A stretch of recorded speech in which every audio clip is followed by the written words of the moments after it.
Now we have INSEAD, and the presenter will be Ram Narayan. Hey guys.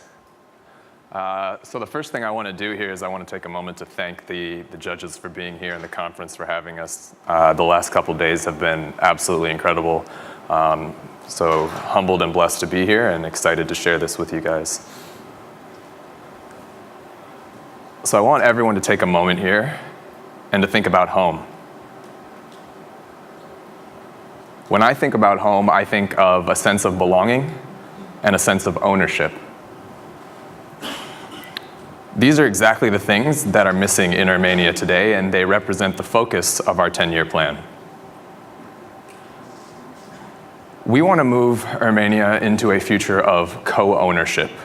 No longer are the citizens of Armenia merely citizens, but they are shareholders in a shared prosperity for their country. What does that mean? It's a bit vague, right?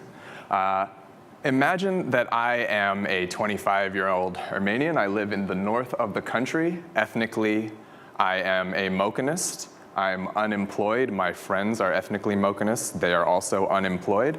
And while I have you imagining this about myself, let's have you imagine maybe that I'm a little bit taller and better looking, just so I can feel a little bit more comfortable up here.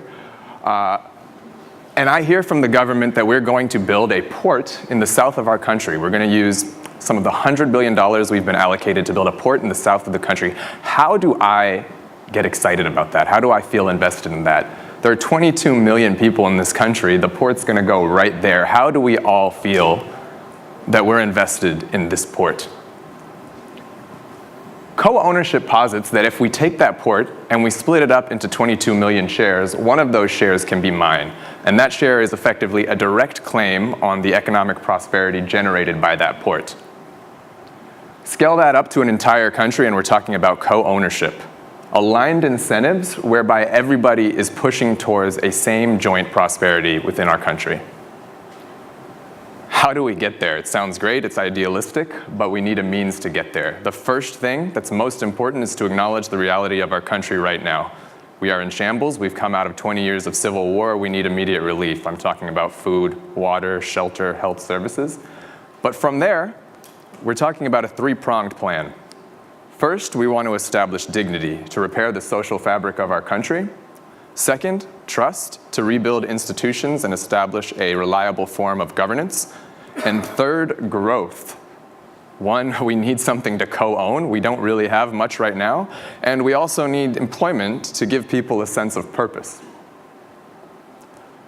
So let's talk about dignity. We're coming out of a civil war here. And if I'm going to be co-owning something with the rest of my country, I need to have some form of healing. I need to believe that we're in this together. So step one in our plan is to focus on healing, reconciliation, transitional justice to set the groundwork for community building.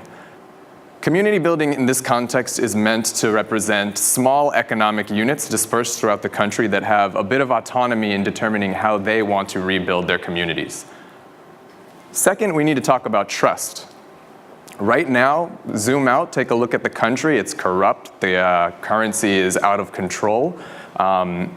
We need a way to bring this back together. And our proposal is an ambitious commitment to digital governance, whereby the people are aligned both in terms of how revenue will be shared from the co-owned infrastructure, as well as a sense of immutable faith that that revenue will come to them.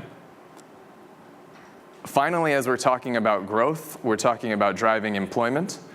We want this to be both top-down and bottom-up. So from a top-down perspective, we really need our infrastructure investments and our industries to be aligned. So if I'm building a port, I also want to commit to things that will allow us to use that port to generate prosperity. So I'm talking about trade, I'm talking about fisheries. And then the second thing is we want people to feel a sense of purpose, so we don't want to stifle entrepreneurship at all.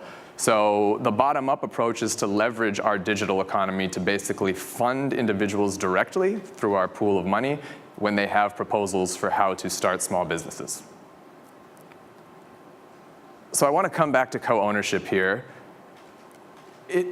in our country, the only way that we're going to be able to establish a reliable future where everybody is invested in pushing forward together is through co-ownership. What we want to do is we want to return everything, including the future and the prosperity of the country, to the people in order to establish a sense of home once again. Thank you.